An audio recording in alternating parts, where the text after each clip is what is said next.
مولاي صل وسلم دائما أبدا على حبيبك خير الخلق كلهم. الحمد لله رب العالمين والصلاة والسلام على سيد المرسلين أما بعد فأعوذ بالله من الشيطان الرجيم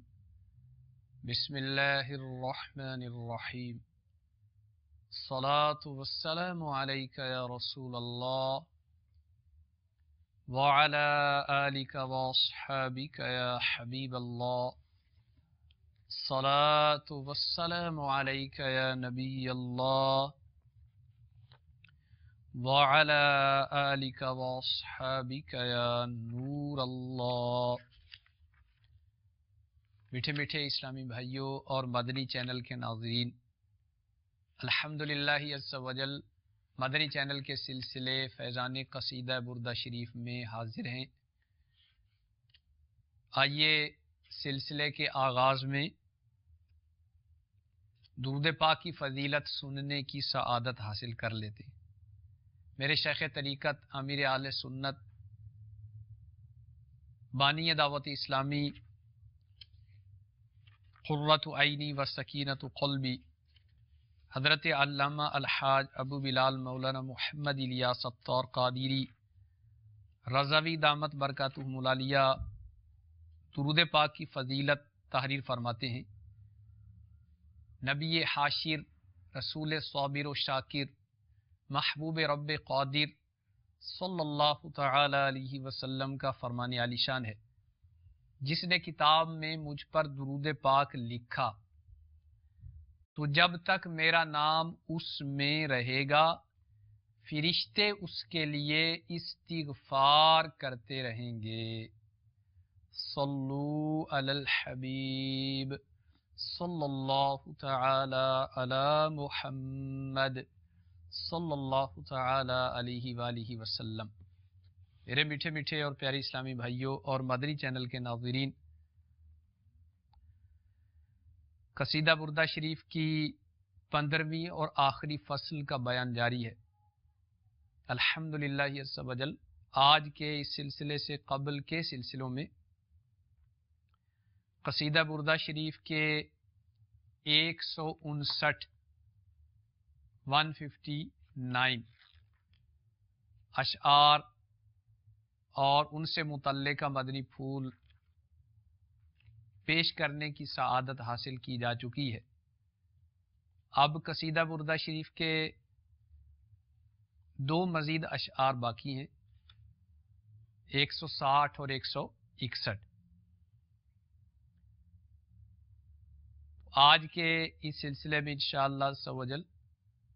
قصیدہ بردہ شریف کے ان دونوں اشعار سے ہم برکتیں حاصل کرنے کی کوشش کریں گے. گویا آج کا ہمارا یہ سلسلہ فیضان قصیدہ بردہ شریف کا آخری سلسلہ ہے. قصیدہ بردہ شریف کی 15ویں فصل کے آخری دونوں اشعار جو قصیدہ بردہ شریف کے بھی آخری دونوں اشعار ہیں، ان میں شعر نمبر 160 کا ربط 159 نمبر شعر کے ساتھ بھی ہے، کہ جس میں صاحب قصیدہ نے اللہ تبارک و تعالی کی بارگاہ میں اس کے پیارے حبیب صلی اللہ تعالی علیہ وسلم پر درود و سلام کی بارشیں برساتے رہنے کی التجا کی تھی. وَأْذَن لِّصُحْبِ صَلَاةٍ مِّنْكَ دَائِمًا عَلَى النَّبِيِّ بِمُنْهَلِّ وَمُنْسَاجِمِ، یعنی حضور علیہ الصلوۃ والسلام پر قیامت تک رحمت کے بادل درود و سلام کی بارشیں کرتے رہیں. تو اس کے بعد اگلے شعر میں جو قصیدہ بردہ شریف کا سیکنڈ لاسٹ شعر ہے، اس میں یہ فرمایا وَالْآلِ وَالصَّحْبِ ثُمَّ التَّابِعِينَ لَهُمْ أَهْلِ التُّقَىٰ وَالنُّقَىٰ وَالْحِلْمِ وَالْكَرَمِ، اور ان کی آل پر یعنی نبی صلی اللہ تعالی علیہ وآلہ وسلم پر بھی قیامت قائم ہونے تک، قیام قیامت تک رحمت کے بادل درود و سلام کی بارشیں کرتے رہیں،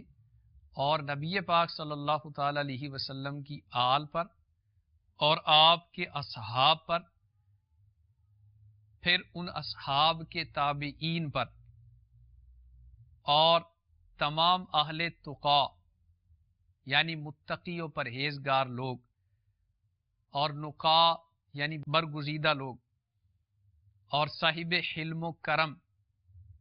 اصحاب حلم و کرم، ان تمام پر بھی قیامت تک رحمتوں کے بادل درود و سلام کی بارشیں کرتے رہیں۔ میرے میٹھے میٹھے اور پیارے اسلامی بھائی اور مدنی چینل کے ناظرین، یاد رہے کہ غیر نبی پر درود نبی کے تابع کر کے بھیجا جاتا ہے، مستقلاً غیر نبی پر درود بھیجنا منع ہے، کہ یہ انبیاء کرام علیہم السلام کے ساتھ خاص ہے۔ اور سلام بھیجنے میں اقوال ہیں، اور ایک قول یہ ہے کہ غیر نبی پر سلام بھیجا جا سکتا ہے، البتہ بہتر یہ ہے کہ درود اور سلام غیر نبی پر نبی کے توسط سے ہی بھیجا جائے، یعنی پہلے نبی علیہ السلام کا ذکر کیا جائے، اور اس کے بعد جن غیر نبی کا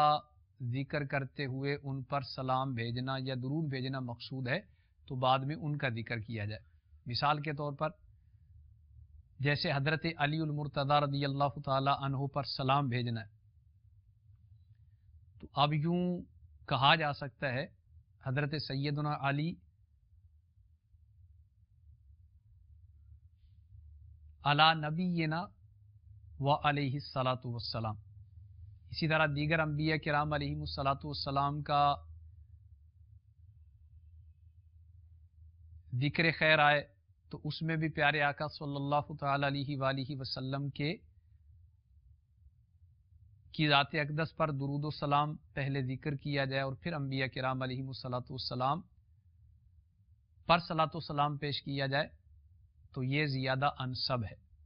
ویسے مستقلاً بھی دیگر انبیاء کرام علیہم السلام پر صلاۃ و سلام پیش کیا جا سکتا ہے، جیسے حضرت موسیٰ علی نبینا و علیہ الصلاۃ والسلام، تو یوں انسب ہے، اور یوں کہنا بھی جائز ہے حضرت موسیٰ علیہ الصلاۃ والسلام۔ تو میرے میٹھے میٹھے اور پیارے اسلامی بھائیوں، یہاں نبی پاک صلی اللہ تعالی علیہ وسلم کے توسط سے، آپ کے ذریعے سے جن ہستیوں پر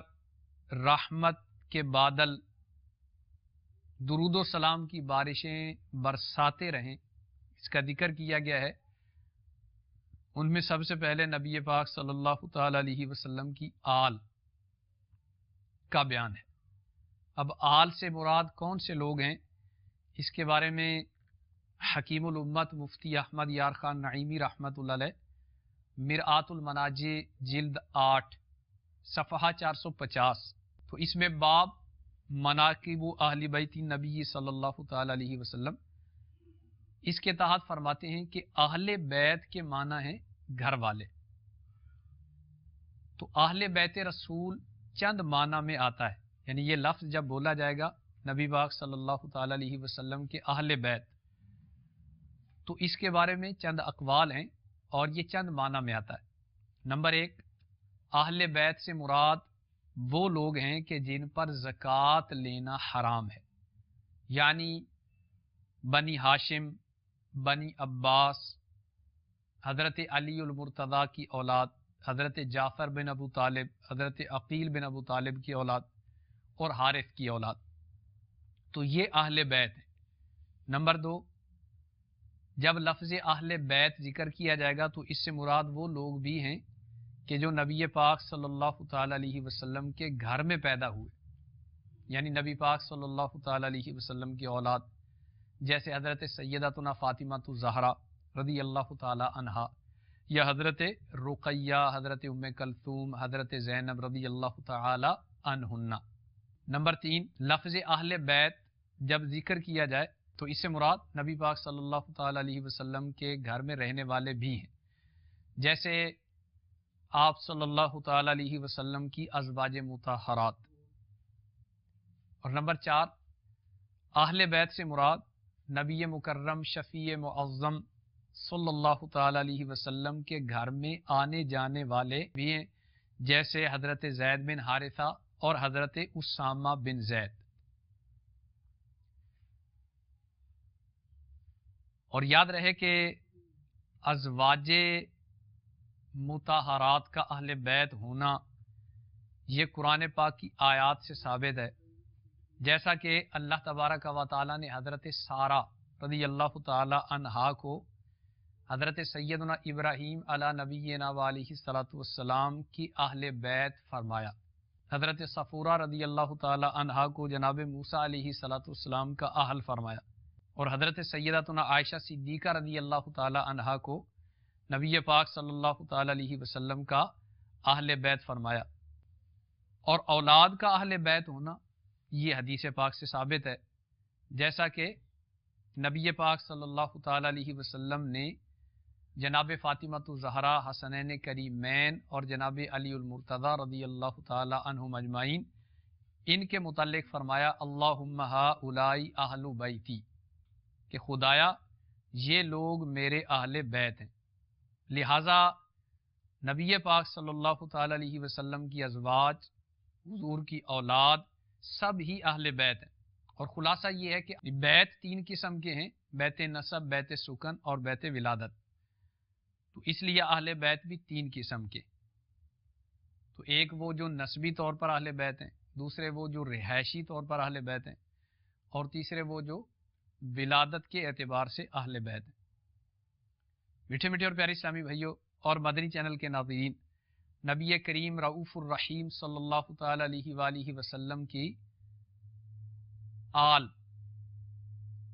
یہ حضور کے اہل بیت میں سے ہیں، آپ کی ازواج مطہرات اہل بیت میں سے ہیں رضوان اللہ تعالی علیہ مجمعین۔ البتہ بعض احادیث میں صراحت کے ساتھ حسنین کریمین، ان کے والدین کریمین، ان کا اہل بیت میں ہونا ذکر کیا گیا ہے۔ چنانچہ حضرت سیدنا سعد بن ابی وقاص رضی اللہ تعالی عنہ روایت فرماتے ہیں لما نزلت هذه الآیہ ندعو ابناءنا وابناءکم، کہ جب سورہ آل عمران کی یہ آیت کریمہ نازل ہوئی ندعو ابناءنا وابناءکم، دعا رسول اللہ صلی اللہ علیہ وسلم علیم و فاطمہ و حسن و حسینہ، تو نبی کریم صلی اللہ تعالی علیہ وآلہ وسلم نے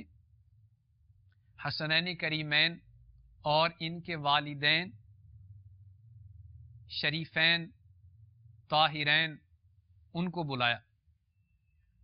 اور ان سب کے بارے میں یہ کہا اللہم ہؤلاء اہل بیتی،